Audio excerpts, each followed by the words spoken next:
Good morning. मैं एजाज हुसैन और आप देख रहे हैं दिशा क्लासेस यूट्यूब चैनल। आज का लेसन है क्लास 10th का विषय विज्ञान, पाठ दूसरा है और चैप्टर है रसायन शास्त्र का चैप्टर सेकंड चैप्टर है अम्ल, क्षारक एवं लवण। हम लोग पिछले कक्षा में पढ़े हुए थे चैप्टर 1 और आज पढ़ रहे हैं चैप्टर 2 अम्ल, क्षारक एवं लवण। ठीक है, इसको हम समझने के लिए हम लोग विभिन्न बिंदुओं को, अम्ल, क्षारक एवं लवण को विभिन्न बिंदुओं को विस्तार पूर्वक समझेंगे। आगे चलते हैं हम लोग पहला टॉपिक के पास। पहला टॉपिक है मेरा अम्ल। आखिर अम्ल है क्या? अम्ल के विभिन्न गुणों को हम लोग पढ़ेंगे। अम्ल का विभिन्न फर्स्ट गुण है क्या? अम्ल स्वाद में क्या होते हैं? खट्टे होते हैं। अम्ल स्वाद में खट्टे होते हैं। दूसरा गुण होता है ये नीले लिटमस पत्र को क्या कर देता है? लाल में बदल देता है। ठीक है, और इसका जलीय विलयन होता है जो H+ आयन देता है। ठीक, अब उदाहरण के लिए हम लोग लेंगे अम्ल का HCl हाइड्रोजन क्लोराइड, H2SO4, ठीक है, CH3 COOH और सिट्रिक अम्ल। जैसे साधारण शब्दों में अम्ल का उदाहरण हम लोग देखेंगे जो दैनिक जीवन में उपयोग करते हैं, वो है मेरा क्या? नींबू। तो जैसे हम लोग देख रहे हैं इस चित्र के माध्यम से हम लोग देख रहे हैं, चित्र के माध्यम से हम लोग देख रहे हैं क्या कि इसमें जो भी इसमें ये लिटमस पत्र है, इसमें जो भी क्या हुआ है, क्या नींबू के संपर्क में जो भी आया हुआ है नीला लिटमस पत्र, वो क्या हो जा रहा है? लाल हो जा रहा है। बाकी जो नहीं आया हुआ है वो क्या है? वो ठीक है, नीला का नीला ही रह रहा है। ठीक है, अब आगे हम लोग देखेंगे। ठीक है, सांद्र अम्ल। सांद्र अम्ल क्या होता है? तनु अम्ल क्या होता है? तनु अम्ल जैसे और सांद्र अम्ल। सांद्र अम्ल क्या है इसको हम समझेंगे, जिसमें अम्ल अधिक मात्रा में हो। अम्ल क्या हो? अधिक मात्रा में हो, और अम्ल मेरा अधिक मात्रा में हो और जल क्या हो? अल्प मात्रा में यानी कम मात्रा में हो, तो वो मेरा क्या है? सांद्र अम्ल हुआ। उसके बाद आता है तनु अम्ल, जिसमें क्या हो? जिस अम्ल अल्प मात्रा में अम्ल हो और जल क्या हो? जल अधिक मात्रा में, इसे हम लोग कहेंगे तनु अम्ल। ठीक है, अगला चैप्टर हम लोग देख रहे हैं। ठीक है, अगला बिंदु है क्षारक। क्षारक क्या होता है? क्षारक है, जैसे क्षारक स्वाद में क्या होते हैं? कड़वे होते हैं। क्षारक स्वाद में कड़वे होते हैं, और उसके बाद ये लाल लिटमस पत्र को क्या नीला में बदल देता है, और इसके जो जलीय विलयन होता है ना, ये जलीय विलयन हाइड्रोक्साइड आयन देते हैं, यानी और माइनस देते हैं। क्या देते हैं? माइनस। ठीक है, हाइड्रोक्साइड आयन देते हैं, OH- देते हैं, धनायन नहीं माइनस देते हैं, यानी ऋणायन देते हैं। उदाहरण के लिए हम लोग देखेंगे NaOH, KOOH, NH4OH, ये मेरा उदाहरण हो गया। जो क्या होता है? जल में घुलनशील होता है। जल में क्या है? घुलनशील है। जैसे यहाँ जल में घुलनशील हो गया। ठीक है, ये है। अब देखेंगे ये जैसे क्षारक साबुन होते हैं ना, जो क्षारक के रूप होते हैं। ठीक है, इसमें जब नीला लिटमस पत्र को इसके संपर्क में लाया गया है, तो आप लोग चित्र के माध्यम से देख रहे हैं कि ये जो लिटमस पत्र है, ये क्षारक यानी साबुन के संपर्क में जितना भी इसका भाग आया हुआ है, क्या हो गया है? नीला हो गया। क्या हो गया? नीला हो गया। बाकी जो नहीं आया हुआ है वो लाल का लाल ही है। अगर हम क्षारक में क्या करेंगे? नीले लिटमस पत्र को डालेंगे तो इसमें कोई भी परिवर्तन नहीं होगा। ठीक है, अगला हम लोग देखेंगे। अगला बिंदु हमारा क्या है? अगला है सूचक। सूचक क्या है? ठीक है, अब सूचक का मतलब ये हो गया, सूचक किसी दिए गए विलयन में अम्ल या क्षारक की उपस्थिति को दर्शाता है। इसका रंग या गंध अम्लीय व क्षारक माध्यम में बदल जाता है।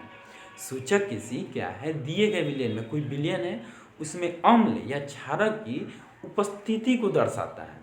ठीक है, यानी उसको पता करता है कि इसमें अम्ल है या क्षारक है। ठीक है, अब सूचक कितना प्रकार के हो जाते हैं? तो सूचक 3 प्रकार के होते हैं। पहला प्राकृतिक सूचक, दूसरा कृत्रिम सूचक, और तीसरा है गंधीय सूचक। प्राकृतिक सूचक, कृत्रिम सूचक या संश्लेषी सूचक, और तीसरा है गंधीय सूचक है। ठीक है, अब इस गंधीय सूचक है, आगे हम लोग देखेंगे सूचक को कैसे, हम सूचक का उपयोग कैसे करेंगे वो देखेंगे। वे सूचक जो वे सूचक जो पौधे से प्राप्त उन्हें प्राकृतिक सूचक कहा जाता है। जो सूचक पौधे से प्राप्त होते हैं ना, उन्हें हम लोग प्राकृतिक सूचक कहते हैं। उदाहरण के लिए हम लोग क्या करेंगे, अम्ल को ले लिए। उदाहरण के लिए अगर हम लोग अम्ल को लेते हैं और क्षारक को क्या किए, लिटमस पत्र को हम लोग अम्ल में डालेंगे, ठीक है। तो क्या करता है ये लिटमस पत्र, ठीक है, लाल कर देता है। अम्ल में जाएगा अगर नीला लिटमस पत्र तो उसको लाल कर देगा, ठीक है। अगर अम्ल के ही अंदर क्या होता है, अम्ल के ही अंदर अगर लाल लिटमस पत्र को क्षारक में डालेंगे तो नीला कर देगा, और नीला को अगर अम्ल में डालेंगे तो क्या कर देगा, लाल कर देगा। ये लिटमस पत्र का ये सूचक हो गया हमारा, ठीक। अब हल्दी हुआ, हल्दी मेरा भी प्राकृतिक सूचक है। तो हल्दी को अगर हम लोग क्या करेंगे, अम्ल में डाल देंगे तो इसमें कोई प्रभाव नहीं पड़ेगा।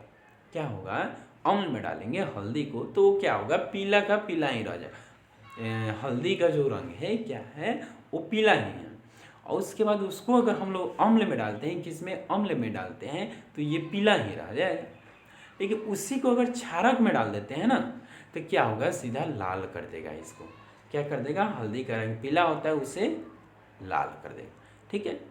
अब अगला पॉइंट हम लोग देखते हैं, कृत्रिम सूचक। सूचक का ही दूसरा रूप होता है कृत्रिम सूचक। कृत्रिम सूचक उससे बोलिए, या बोलिए संश्लेषित सूचक उससे बोलिए। अब संश्लेषित सूचक क्या है मेरा, तो संश्लेषित सूचक का हम लोग परिभाषा देखेंगे, ठीक है। वे सूचक जो सामान्य रूप से जो रसायन द्वारा बनाए जाते हैं उन्हें कृत्रिम सूचक कहा जाता है, ठीक है। यानी लेबोरेटरी में बनाया जाता है, उसे हम लोग कहेंगे कृत्रिम सूचक, ठीक है। कृत्रिम सूचक हम लोग कहेंगे, ठीक है। आगे उदाहरण के लिए हम लोग देखेंगे, जैसे उदाहरण के देखेंगे क्या, फिनोल्फेथिलीन, ठीक है, फिनोल्फेथिलीन, और उसके बाद मेथिल ऑरेंज को देखेंगे। जैसे अगर ये क्षारक हो गया, ये क्या हो गया, क्षारक हो गया, और नीचे का जो भाग है अम्ल हो गया, ठीक है।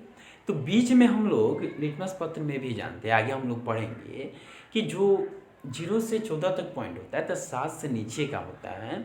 7 पे जो रहता है तो क्या होता है, वो उदासीन होता है ऊपर, ठीक है। और 7 से नीचे जो pH मान में उसका मान आता है वो अम्ल हो जाता है, और उससे जो ज़्यादा होता है वो क्षारक हो जाता है, ठीक है। तो हम लोग यहाँ कृत्रिम क्या किए, हम लोग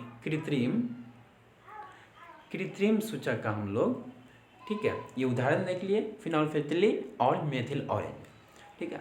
आगे हम लोग देखेंगे अगला पॉइंट मेरा क्या है, जैसे इसी में हम लोग इसी को मतलब विशेष रूप से हम लोग समझे कृत्रिम सूचक, ठीक है।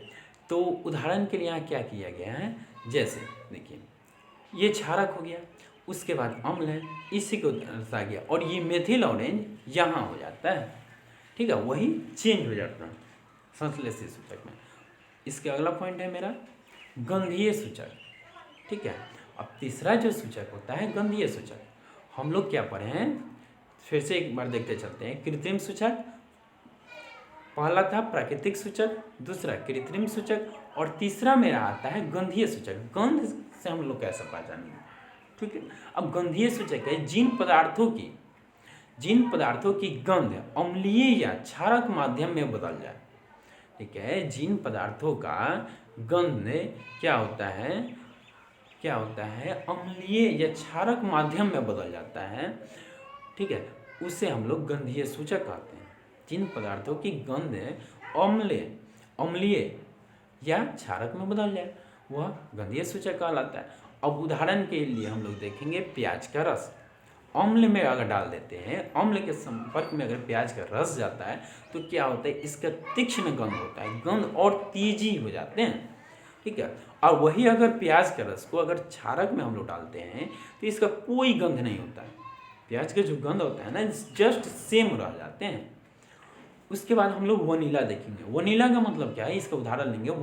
वनीला जो हम लोग आइसक्रीम खाते हैं ना, वनीला बड़े चाव से खाते हैं, अगर वनीला को अम्ल में अगर हम लोग डालते हैं तो जो रहेगा वो सामान्य रहेगा, ठीक है। उसके बाद जब ही अगर हम लोग क्षारक में डाल दिए ना, तो वो जो क्या होता है, वनीला का गंध होता है, उसमें कोई गंध नहीं रहेगा, कुछ भी गंध नहीं रहेगा, वो गंध समाप्त हो जाएंगे, सभी समाप्त हो जाएंगे। उसके बाद लौंग का तेल, सामान्य रूप से कभी कभी हम लोग घरों में भी लौंग का तेल का उपयोग करते हैं, इसके जड़ी बूटियों वाला तेल होता है, इसलिए इसका यूज किया जाता है, ठीक है। लौंग का तेल जो होते हैं ना, अगर लौंग के तेल को हम लोग, लौंग का तेल को अम्ल में डालते हैं तो ये क्या रहता है, उसका जो गंध होते हैं ना वो समान रहते हैं, जैसा गंध आपको सामान्य रूप में मिलेंगे सेम का सेम सुगंध वो रहेगा अम्ल में भी डालने पर। अगर उसी को अगर हम लोग क्षार में डाल देते हैं तो इसमें कोई गंध नहीं, गंध क्या होता है, समाप्त हो जाते हैं, ठीक है। आगे हम लोग देखेंगे अगला पॉइंट हम लोग देखेंगे जैसे अम्ल व क्षारकों के रासायनिक गुण, ठीक है। धातु की अम्ल व क्षारक के साथ जब अभिक्रिया करता है, ठीक है, तो क्या क्या परिवर्तन होते हैं वही हम लोग समझेंगे, ठीक है। उसके लिए हम लोग देखते हैं, देखिए जैसे धातु की अम्ल, ठीक है, धातु की अम्ल, ठीक है, और क्षारक के साथ जब अभिक्रिया करता है, अगर अम्ल के साथ अभिक्रिया करता है धातु, ठीक है, धातु अगर अम्ल के साथ अभिक्रिया करता है, उसका उदाहरण हम लोग देखेंगे, ठीक है। तो उसका उदाहरण है, अगर, ठीक है, अम्ल प्लस धातु अगर मिल जाता है तो क्या बनता है, लवण और H2 हाइड्रोजन बनाता है, ठीक है। जैसे ये हम लोग अम्ल ले लिए, ठीक है, अम्ल क्या है, 2H, ठीक है, HCl हाइड्रोजन क्लोराइड। उसके बाद धातु के रूप में हम लोग क्या लिए, Zn ले लिए, तो गिब्स क्या बनेगा, दोनों मिल के क्या बन रहा है, लवण बनेगा। लवण क्या है, ZnCl2 यानी जिंक क्लोराइड बन गया, ठीक है, या जिंक क्लोरीन बोलिए उसको, ठीक है। उसके बाद हाइड्रोजन गैस क्या होता है, बाहर निकल जाते हैं, क्या होता है, हाइड्रोजन गैस बाहर निकल जाते हैं, ठीक है। उसके बाद हम लोग देखते हैं क्षारक के साथ जब अभिक्रिया करता है, क्षारक के साथ अभिक्रिया कर रहा है तब क्या हो रहा है, जैसे क्षारक NaOH ले लिए, सोडियम हाइड्रोक्साइड ले लिए, सोडियम हाइड्रोक्साइड, उसके बाद धातु के रूप में हम लोग ले लिए जिंक को, ठीक है। तो बना क्या मेरा, क्या बन रहा है, Na2ZnO2, ठीक है, Na2, ठीक है, सोडियम जिंक ऑक्साइड बन जाता है। उसके बाद क्या होता है, हाइड्रोजन गैस बाहर निकल जाते हैं, ठीक है, हाइड्रोजन गैस बाहर निकल जाते हैं। ये हम लोग क्या देखे, ये हम लोग देखे अम्ल व क्षारकों के रासायनिक गुण, मतलब क्षारक के धातु जब अम्ल व क्षारक के साथ क्या करता है, अभिक्रिया करता है, ठीक है। अगला पॉइंट हम लोग देखेंगे, ठीक है। अगला है हाइड्रोजन गैस का परीक्षण करने के लिए हम लोग क्या करते हैं, हाइड्रोजन गैस का परीक्षण, जैसे हाइड्रोजन गैस से निहित प्रखनली के पास जब एक जलती हुई मोमबत्ती लाई जाती है तो क्या होता है, पॉप की ध्वनि के साथ एक ध्वनि उत्पन्न होती है सामान्य स्थिति में, ठीक है। उस ध्वनि के साथ, ठीक है, तो पॉप की ध्वनि उत्पन्न हो जाती है, ठीक है। और क्या होता है, मोमबत्ती, वो जलती हुई मोमबत्ती, ठीक है, जल जाती है। आगे देखेंगे हम लोग, इसको समझने के लिए क्या किए हैं, एक प्रखनली लिया गया है, ठीक है, ये आपको बुक में भी मिलेगा, ये प्रखनली लिया गया है और उसमें हाइड्रोजन क्लोराइड प्लस Zn दोनों को मिला दिया गया है, और इसमें, ठीक है, एक बीकर में पानी दिया गया है और एक लंबी पाइप के साथ इसको मोड़ के हम लोग क्या किए हैं, इस बीकर में डाल दिए हैं। अब इसमें बुलबुला के साथ वो निकलेगा, ठीक है, हाइड्रोजन गैस का परीक्षण करने पर ये बुलबुला की तरह निकलेगा और ऊपर में जो मोमबत्ती होगा उसके साथ वो बुलबुला जाके पॉप की ध्वनि के साथ एक पॉप की ध्वनि उत्पन्न होगी, दिख रहे हैं चित्र के माध्यम से यहाँ दर्शाया गया, और ये ऊपर की तरफ जाएंगे और ये क्या होंगे, जल उठेंगे, ठीक है। ये आपको विस्तृत रूप में आपको बुक में मिलेगा, आप इसको विस्तृत रूप में पढ़ सकते हैं, ठीक है। अगला पॉइंट हम लोग देखते हैं, ठीक है, अम्ल व क्षारक की धातु कार्बोनेट तथा धातु बाइकार्बोनेट के साथ जब अभिक्रिया करता है तो क्या होता है, ठीक है। जब अम्ल धातु कार्बोनेट के साथ अभिक्रिया करे क्या बनाता है, धातु हाइड्रोजन कार्बोनेट बना लेते हैं, ठीक है। इसको हम लोग समझेंगे उदाहरण के माध्यम से समझेंगे। जैसे हम लोग अम्ल ले लिए, ठीक है, 2HCl ले लिए, उसके बाद धातु कार्बोनेट हम लोग लिए, सोडियम कार्बोनेट लिए, Na2CO3 ले लिए।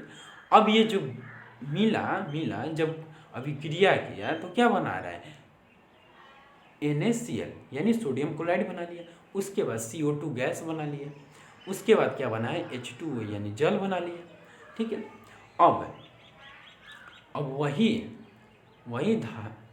अम्ल जब धातु बाइकार्बोनेट के साथ यानी NaHCO3, देखिए सोडियम अगर कार्बोनेट बोलता है तो सीधा NO2CO3 हो जाएगा, Na2CO3 सीधा कार्बोनेट बोलेगा ना। अगर देखिए याद रखिएगा NO2CO3 यानी क्या, सोडियम कार्बोनेट। वही NaHCO3 रहेगा, NaHCO3 यानी सोडियम बाइकार्बोनेट हो जाएगा। ठीक है, इसको हम लोग समझेंगे। अब जैसे हम लोग देख रहे हैं, अब जैसे HCl हुआ, धातु बाइकार्बोनेट NaHCO3 मिला तो क्या बना ले रहा है, लवण बना रहा है। क्या, NaCl बनाया। उसके बाद कार्बन डाइऑक्साइड बना लिया CO2। उसके बाद जल के साथ बाहर हो गए, जल भी इसके साथ भी बन गए। ठीक है, अब हम लोग अगला देखेंगे, जैसे क्षारक धातु। ठीक है, क्षारक धातु कार्बोनेट धातु बाइकार्बोनेट के साथ जब अभिक्रिया करता है, ठीक है, अभिक्रिया करता है। ठीक है, क्षारक धातु कार्बोनेट या धातु बाइकार्बोनेट के साथ जब अभिक्रिया यहाँ तो करा रहे हैं, और क्या होता है ना, क्षारक जो होता है ना, जैसा हम लोग ऊपर क्या किए, अम्ल धातु कार्बोनेट के साथ अभिक्रिया करा लिए हैं और बाइकार्बोनेट के साथ भी अभिक्रिया करा लिए। लेकिन क्षारक है ना, क्षारक न धातु कार्बोनेट के साथ और न धातु बाइकार्बोनेट के साथ किसी के साथ क्या करता है, अभिक्रिया नहीं करता है। ठीक है, आगे हम लोग थोड़ा सा देखेंगे, अगला पॉइंट मेरा क्या है, इसी को हम लोग समझेंगे। ठीक है, जैसे अम्ल एवं क्षारक की परस्पर जो अभिक्रिया होती है ना, उस क्या होता है, देख अम्ल एवं क्षारक जो एक साथ अभिक्रिया करता है तो क्या होता है। जैसे अम्ल हम लोग ले लेते हैं, अम्ल हो गया मेरा, ठीक है, अम्ल हो गया मेरा, ये अम्ल HCl हो गया। उसके बाद क्षारक NaOH हो गया। उसके बाद लवण NaCl हो गया। उसके बाद जल हो गया, हाइड्रोजन क्लोराइड हो गया। ठीक है, अब अम्ल HCl प्लस क्षारक NaOH दोनों मिल रहा है तो क्या बना रहा है, NaCl यानी सोडियम क्लोराइड बना रहा है, जो क्या है, एक लवण है। उसके बाद क्या बनाया, जल बनाया, H2O, वो भी क्या है मेरा, ठीक है, वो मेरा जल हो गया, हाइड्रोजन के दोनों वो जल हो गया, जल बना। यानी अम्ल और क्षारक मिलके क्या बनाते हैं, सीधी सी जल, लवण और जल बनाते हैं। अब देखिए, देखिए उदासीनीकरण अभिक्रिया, जब अम्ल व क्षारक दोनों परस्पर अभिक्रिया जो करते हैं ना, जैसे ऊपर हम लोग बता दिए अम्ल और क्षारक ये दोनों जब अभिक्रिया करते हैं तो क्या होता है, परस्पर जब अभिक्रिया करके एक दूसरे के प्रभाव को समाप्त कर लवण तथा जल का निर्माण करते हैं। और इस प्रकार की जो अभिक्रिया होती है ना अम्ल तथा जल को, वो क्या कहलाता है, उदासीनीकरण अभिक्रिया कहलाता है। ठीक है, ये हमारा क्वेश्चन भी आई है एग्जाम में, बार बार पूछते हैं उदासीनीकरण अभिक्रिया क्या है। सीधी सी बात है, अम्ल और क्षारक जब एक साथ मिलने के बाद, ठीक है, लवण तथा जल का निर्माण करते हैं, उसे हम लोग कहेंगे उदासीनीकरण अभिक्रिया। ठीक है, अगला पॉइंट हम लोग समझेंगे, अम्ल के साथ धात्विक ऑक्साइड की अभिक्रिया। अम्ल के साथ धात्विक ऑक्साइड के अभिक्रिया, जैसे धात्विक ऑक्साइड क्या है, CuO कॉपर ऑक्साइड। इसके बाद क्या है, अम्ल। ठीक है, अम्ल मेरा यहाँ पे दिया हुआ है, अम्ल क्या है, यहाँ क्या है, अम्ल HCl हो गया। उसके बाद लवण CuCl हो गया। ठीक है, कॉपर क्लोराइड हो गया। अब देखिए धात्विक ऑक्साइड कॉपर ऑक्साइड हो गया, उसके बाद अम्ल हो गया HCl हाइड्रोजन क्लोराइड। अब ये दोनों मिल गए, दोनों क्या है, क्षारक है। ठीक है, CuO धात्विक ऑक्साइड क्या है, एक प्रकार का क्षारक है।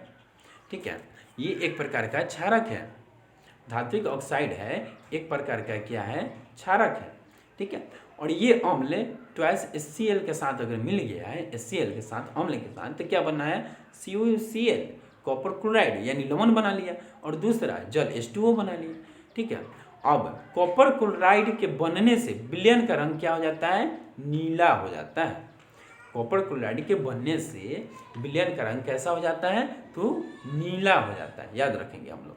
अगला पॉइंट हम लोग देख रहे हैं। ठीक है, अगला पॉइंट है क्या क्षारक के साथ धात्विक ऑक्साइड, क्षारक के साथ धात्विक ऑक्साइड की अभिक्रिया। ठीक है, तो क्षारक के साथ धात्विक ऑक्साइड की अभिक्रिया, तो क्षारक क्या है, यहाँ देखिए क्षारक लिए CaOH2 यानी कैल्शियम हाइड्रोक्साइड। ठीक है, अब प्लस धात्विक ऑक्साइड किया हो गया CO2 कार्बन डाइऑक्साइड को ले लिए, तो ये दोनों अभिक्रिया जब कर लिए तो क्या बनाया, लवण बनाया, यानी CaCO3 कैल्शियम कार्बोनेट। ठीक है, इसको हम लोग देखिए CO2 एक अमोनियम इसको बोलेंगे, और CO3 जब होता है अमोनियम उसको बोलते हैं। ठीक है, तो ये लवण बना लिए CaCO3, उसके बाद क्या बना लिए, जल बना लिए। यानी क्षारक के साथ जब धात्विक ऑक्साइड अभिक्रिया करता है तो क्या लवण और जल बनाता है, याद रखेंगे। एक उदाहरण भी देख लिए हम लोग। अब अगला पॉइंट हम लोग देखेंगे। अगला पॉइंट क्या है, जलीय विलयन में क्या है, जलीय विलयन में अम्ल तथा क्षारक के जो अभिक्रिया उसको हम लोग देखेंगे। जैसे अम्ल, ठीक है, तो जल की उपस्थिति में अम्ल के बारे में पहले पढ़ेंगे। ठीक है, जलीय विलयन में अम्ल के बारे में हम लोग पढ़ेंगे। तो जल की उपस्थिति में अम्ल क्या होता है, हाइड्रोजन H+ आयन देता है, उत्पन्न करता है। ठीक है, जल की उपस्थिति में अम्ल हाइड्रोजन प्लस आयन देता है, और उसके बाद H+ आयन देता है, H3O+ यानी हाइड्रोनियम आयन के रूप में भी पाए जाते हैं। दो इसके गुण होता है। जल की उपस्थिति में अम्ल क्या होता है, मतलब धनायन उत्पन्न करते हैं, और धनायन प्लस H+ आयन प्लस हाइड्रोनियम आयन के रूप में भी पाए जाते हैं। ठीक है, इसका हम लोग देखेंगे यहाँ एग्जाम्पल के लिए। H+ H2 मिलके H3O बन गया, हाइड्रोजन ऑक्साइड हो गया। फिर उसके बाद HCl hydrogen chloride plus H2O मिला तो क्या बन गया, क्या हाइड्रोजन ऑक्साइड बन गया, प्लस क्लोरीन माइनस, यहाँ हाइड्रोजन ऑक्साइड प्लस धनायन हुआ, और क्लोरीन क्या हो गया, यहाँ माइनस ऋणायन हो गया, यहाँ ऋणायन हो गया। ठीक है, अगला पॉइंट हम लोग देखेंगे, जलीय विलयन में अम्ल तथा क्षारक, इसी को हम लोग यहाँ पे समझे हुए हैं। अब जलीय विलयन में अम्ल तथा क्षारक, ठीक है, अब क्या होता है, इसको क्या क्या कैसे सावधानी कैसे बढ़ता जाता है। जैसे क्षारक, जलीय विलयन में हम लोग अम्ल के बारे में पढ़ लिए, अब क्षारक क्या होगा, क्षारक की जल की उपस्थिति में क्या देता है, हाइड्रोजन ऑक्साइड, जो क्या है माइनस है, क्या ऋणायन यहाँ दे रहा है, क्या दे रहा है, ऋणायन दे रहा है। ठीक है, ये हमारा ऋणायन दे रहा है, माइनस में दे रहा है। उसके बाद देखिए NaOH क्षारक ले लिया हम लोग, और जल से विक्रिया कराए तो क्या सोडियम धनायन दे दिया प्लस में। ठीक है, ऊपर प्लस है, और यहाँ OH प्लस हाइड्रोजन ऑक्साइड जो क्या ऋणायन उत्पन्न कर रहा है। अब जल के साथ अम्ल तथा क्षारक को मिलाते समय हम लोग क्या क्या सावधानी हम लोग बरतेंगे, उसको हम लोग देख रहे हैं। तो ठीक है, हमेशा अम्ल व क्षारक को जल में धीरे धीरे मिलाना है। ठीक है, जैसे ये मेरा जल है, यहाँ जल है, इस बीकर में क्या है, जल डाला हुआ है, तो हम लोग किसी भी बीकर यानी किसी भी पात्र में, ठीक है, किसी भी बर्तन में जल में अम्ल तथा क्षारक को मिलाएंगे, अम्ल को या क्षारक को जल में मिलाएंगे। ठीक है, और धीरे धीरे उसको क्या करेंगे, हिलाते रहेंगे, नहीं तो क्या होगा, एक ही बार झाग की तरह उत्पन्न होकर हो सकता है वो हमारे चेहरों को या किसी भी प्रकार के त्वचा को जलन महसूस करे, उसको मतलब ये एक ही बार बाहर आ जाता है। ठीक है, दूसरा चीज है, दूसरा सावधानी हम लोग क्या बरतेंगे, कभी भी, ठीक है, कभी भी हम लोग कभी भी किसी भी बीकर में, ठीक है, इसमें जैसे यहाँ अम्ल हो गया या क्षारक हो गया, और इसमें हम लोग जल को नहीं डालेंगे। ठीक है, अगर जल को डाल रहे हैं तो गलत है, बल्कि जल में अम्ल और क्षारक को डाल सकते हैं, लेकिन अम्ल और क्षारक में ठीक है, अम्ल और क्षारक में जल को नहीं डाल सकते। ये हम लोग क्या करना है, ये हम लोग को सावधानी बरतना है। यह प्रक्रिया क्या होता है, बहुत ही उसमें छिपी होती है, इसलिए कांच का पात्र लगातार हिलाते रहना चाहिए। ठीक है, ये 2 सावधानियां हम लोग को हमेशा बरतनी पड़ेगी। अगला पॉइंट हमारा है अम्लों और क्षारकों की प्रबलता। हम लोग अम्लों और क्षारकों की प्रबलता क्या करते हैं, पीएच स्केल से, ठीक है, दर्शाते हैं। देखिए प्रबलता क्या, किसी भी क्षारक या अम्ल को, ठीक है, प्रबलता उसके द्वारा उत्पन्न H+ यानी धनायन और OH, ठीक है, हाइड्रोक्साइड ऋणायन की आयनों की सांद्रता पर निर्भर करते हैं। ठीक है, अम्ल व क्षारक की प्रबलता हम एक सार्वभौमिक या सार्वत्रिक सूचक द्वारा हम लोग क्या करते हैं, ज्ञात कर सकते हैं। ठीक है, अब सार्वभौमिक सूचक या सार्वत्रिक सूचक क्या है हमारा, तो हम लोग पीएच स्केल, पीएच, ठीक है, एक स्केल होता है, वही है जिसमें क्या है, यहाँ दिया हुआ है 1 से लेकर 14 तक। ठीक है, यह अनेक सूचकों का मिश्रण होता है। यह सूचक किसी भी विलयन में हाइड्रोजन आयन की विभिन्न सांद्रता को विभिन्न रंगों में प्रदर्शित करते हैं। ठीक है, और देखिए जैसे पीएच स्केल में हम लोग देख रहे हैं कि यहाँ 7 है, 1 से 14 तक पॉइंट है। ठीक है, 1 से 14 तक पॉइंट है। अगर 7 से कम पीएच का मान होगा ना, 7 से कम होगा, अगर 7 होगा तो क्या होगा, ये मेरा उदासीन होगा, और 7 से जो ही कम होगा तो वो मेरा क्या हो जाएगा, अम्ल हो जाएगा, और 7 से जो ही ज़्यादा हो गया तो मेरा क्षारक हो जाएगा। ठीक है, ठीक है, तो देखिए देखिए 7 से नीचे रहेगा तो ज़्यादा रहेगा, 0, 1, 2, 3 तक रहेंगे तो ज़्यादा रेड रहेंगे। उसका धीरे धीरे करते करते ऑरेंज 5, 6 तक ऑरेंज आता है, उसका हल्का हल्का पीला टाइप के होंगे, उसके बाद 7 पे आके एकदम ग्रीन हो जाए, 7 से 8 तक के लिए ग्रीन आते हैं। उसके धीरे धीरे बढ़ते बढ़ते नीले की तरफ चल जाते हैं। तो नीला क्या होता है, वो हमारा क्षारक को दर्शाता है। ठीक है, क्षारक को क्या करता है, दर्शाता है। अगला हम लोग पॉइंट में देखेंगे, अब उसी को पीएच स्केल को यहाँ पे दर्शा दिया गया है। ठीक है, 0 से 14 तक वही चीज़ है। ठीक है, तो अब उसी पीएच को एक हम ग्राफ के माध्यम से हम लोग देख रहे हैं, ग्राफ के माध्यम से देख रहे हैं कि देखिए जैसे ये पीएच स्केल हो गया, अब यहाँ पे तो उदासीन रहता है, यहाँ पे 7 के माध्यम में उदासीन, बीच में उदासीन होंगे। अब ये देखिए इसको, इस स्केल को इस तरह इंडिकेट किया हुआ है। जैसे क्या होगा कि 7 से नीचे जिसका मान रहेगा तो H+ आयन ज़्यादा रहेंगे, और हाइड्रोक्साइड आयन का देखिए हल्का हल्का यहाँ पे भी NDK इसमें मिला हुआ रहता है। 7 के पास 50-50 हो जाते हैं, तो इसका उदासीनीकरण हो जाता है। उसके बाद जो ही हम लोग 7 से पीएच स्केल पर इसका अम्ल और क्षारक का मान ज़्यादा होंगे, तो 7 से जो ही आगे जाएंगे तो वो क्या होते हैं, क्षारक के रूप में हो जाते हैं। 7 राइट, पीएच मान 7 होंगे तो लवण होगा। ठीक है, राइट अगर 7 हो जाते हैं तो क्या हो जाता है, वो मेरा लवण हो जाते हैं, और जो ही 7 से ज़्यादा होंगे तो क्षारीय हो जाएगा। ठीक है, अब देखिए पीएच मान का यहाँ देखिए 7 यानी उदासीन हो गया, 7 से अधिक कम रहेंगे तो अम्लीय होंगे, और 7 से अधिक रहेंगे तो क्षारीय हो जाएंगे। ठीक है, अगला पॉइंट हम लोग देखेंगे, दैनिक जीवन में पीएच का मान क्या होता है। दैनिक जीवन में हम लोग पीएच का मान देखेंगे। ठीक है, तो क्या होगा, हमारा शरीर जो है ना, ठीक है, हमारा शरीर 7 से 7.8 पीएच मान के बीच कार्य करता है। हमारा जो शरीर है ना, 7 से लेके 7.8 तक पीएच मान हमारा कार्य करता है। अब देखिए वर्षा का जो जल होता है 5.6 होते हैं से कम होते हैं, उतना 5.6 के बराबर या 5.6 से वर्षा का जल का पीएच मान कम होते हैं। हमारा जो मुंह है ना, मुंह में कभी कभी छाले आ जाते हैं, तो हमारे मुंह का जो पीएच मान होता है ना, पीएच मान ये कितना होता है, 5.5 से कम होते हैं।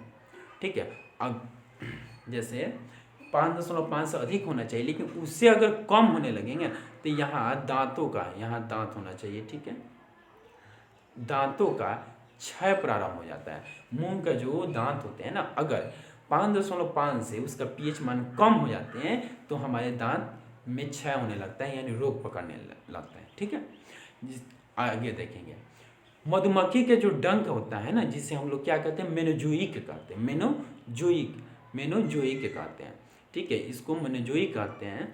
ये डंक जो मेनोजोइक अम्ल छोड़ता है, इसके कारण हम लोग को क्या होता है, जलन और दर्द होता है। जो मधुमक्खी हम लोग को काट लेती है ना, वो क्या होता है, मेनोजोइक नाम का एक उसके डंक में अम्ल होता है, उसी को हमारे जैसे त्वचा में ही अगर डंक मार दिया तो उसके अंदर रह जाता है। जितना देर वो डंक रहता है ना उसका, तो वो मेनोजोइक अम्ल के कारण हमें जलन और दर्द महसूस होती है।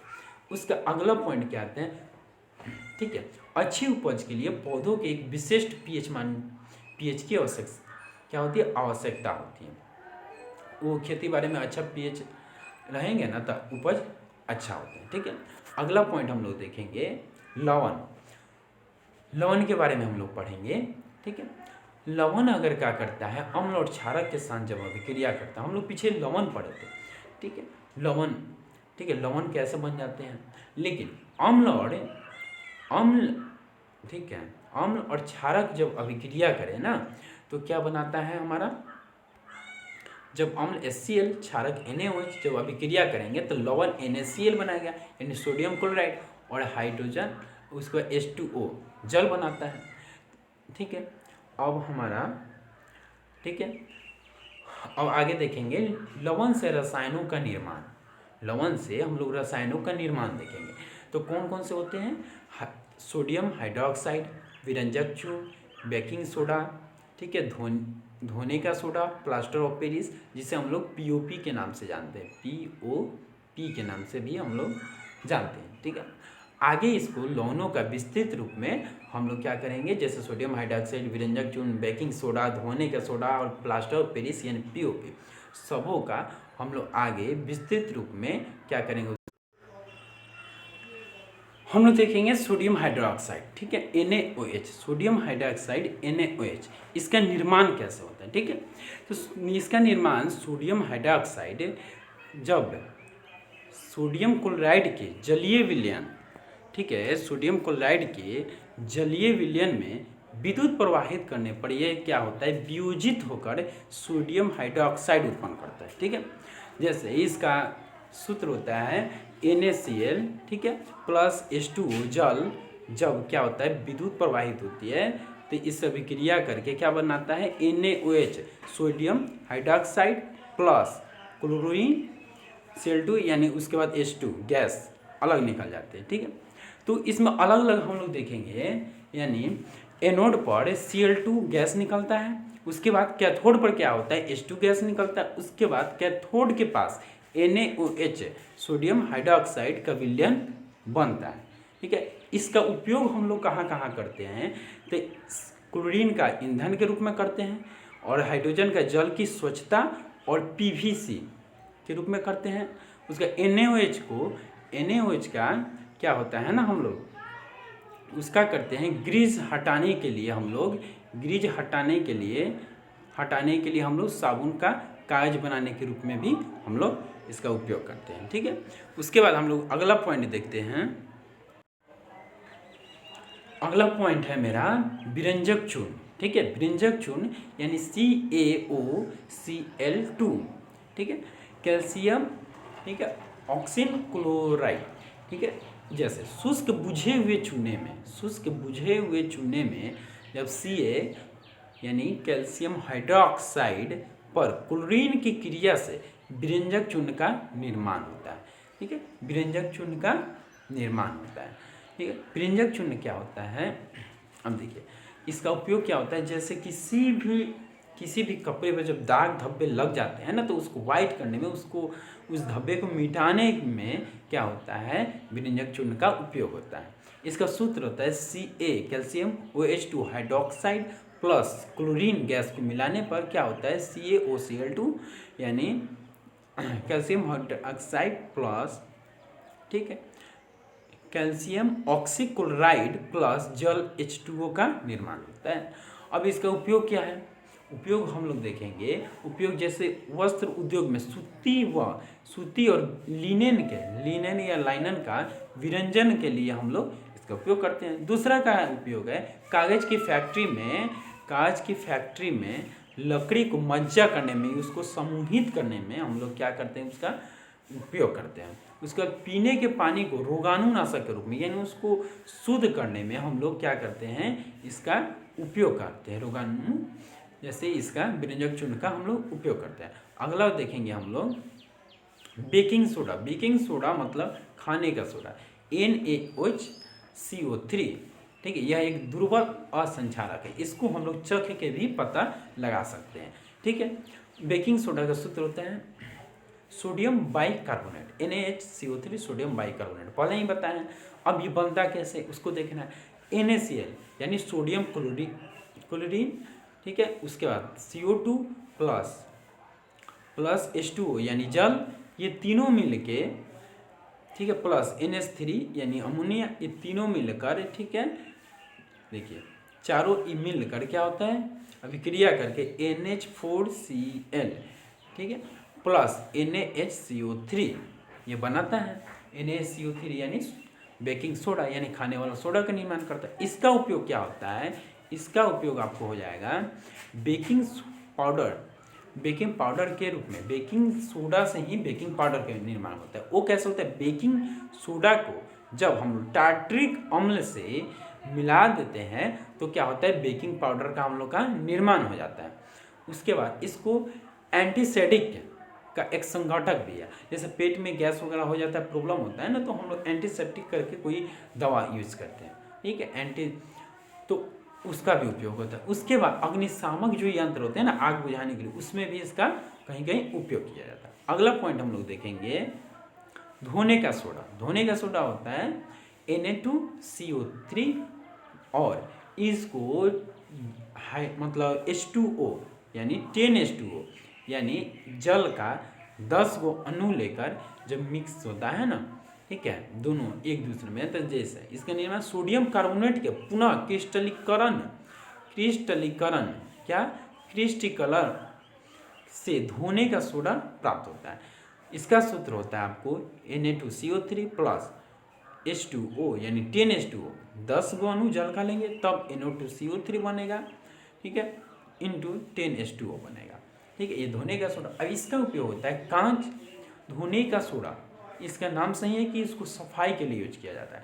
तो कांच, साबुन, कागज उद्योगों में इसका उपयोग होता है। उसके बाद घरों के साफ सफाई में भी होता है। जल की अस्थायी जो कठोरता होता है ना, उसको दूर करने के लिए भी इसका हम लोग क्या धोने का सोडा का यूज करेंगे। अगला पॉइंट देखेंगे हम लोग प्लास्टर ऑफ पेरिस। क्या है, प्लास्टर ऑफ पेरिस। तो प्लास्टर ऑफ पेरिस जिप्सम को 373 डिग्री केल्विन पर जब गर्म करने पर यह जल के अणु को त्याग कर कैल्शियम सल्फेट हाइड्रेट बनाता है, अर्ध हाइड्रेट यानी हाफ H2O बनाता है, यानी CaSO4 इंटू हाफ H2O यानी जल का आधा अणु बनाता है। ठीक है, जैसे CuSO4 into half H2O plus 1:1/2 यानी 1.5, ठीक है, H2O जल का अणु लेता है तो क्या बनाता है, CaSO4 इंटू 2H2O यानी जिप्सम का निर्माण होता है। अब देखिए उपयोग क्या होता है इसका, टूटी हड्डियों को सही जगह पर रखने के लिए, ठीक है, खिलौने का सजावट का सामान बनाने में, दीवार की सतह को बनाने में भी इसका क्या होता है, उपयोग होता है। अगला पॉइंट हम लोग देखेंगे, ठीक है, इसी को हम लोग यहाँ देख देंगे थोड़ा सा इसको विस्तार रूप में। जैसे इसको जब CuSO4 इंटू हाफ H2 इसको मिलाने पर 100 डिग्री सेंटीग्रेड पर जब गर्म करते हैं तो जिप्सम का निर्माण होता है। वापस इसी को हम लोग क्या करेंगे, इसी को 300 मतलब वापस इसी को जिप्सम को जब हम वापस करेंगे ना,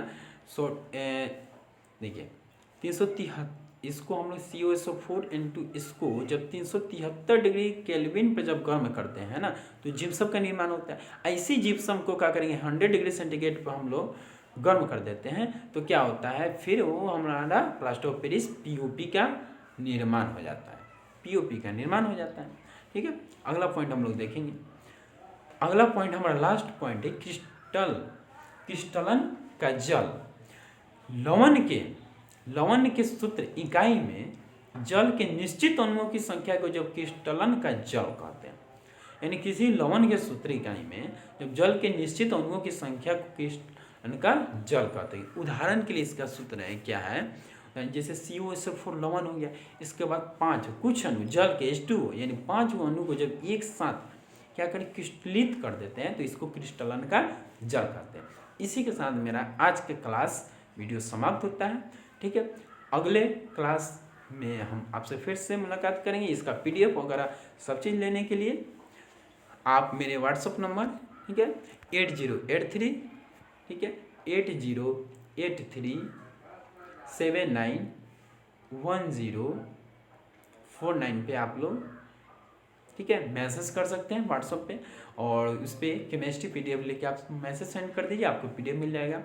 आपको ये वीडियो कैसा लगा, लाइक शेयर और कमेंट उतना हमें नहीं बोलेंगे, लेकिन इतना जरूर बोलेंगे सब्सक्राइब कर दीजिएगा, क्योंकि आप ही को बेनिफिट होगा। क्योंकि अगला क्लास अगर अच्छा लगा होगा ये वाला तो अगला क्लास का नोटिफिकेशन आपको मिल जाएगा। और हमारे साथ बने रहिए। कम से कम थोड़ा सा प्रॉब्लम होती है क्योंकि हमारे पास उतना सुविधा नहीं है जो अच्छी तरह से बना पाए, लेकिन धीरे धीरे जो भी प्रॉब्लम होगा आपको सॉल्व हो जाएगा। और आगे के क्लास के लिए आप देखते रहिए Disha classes YouTube channel. Thank you for watching. Okay, bye, take care.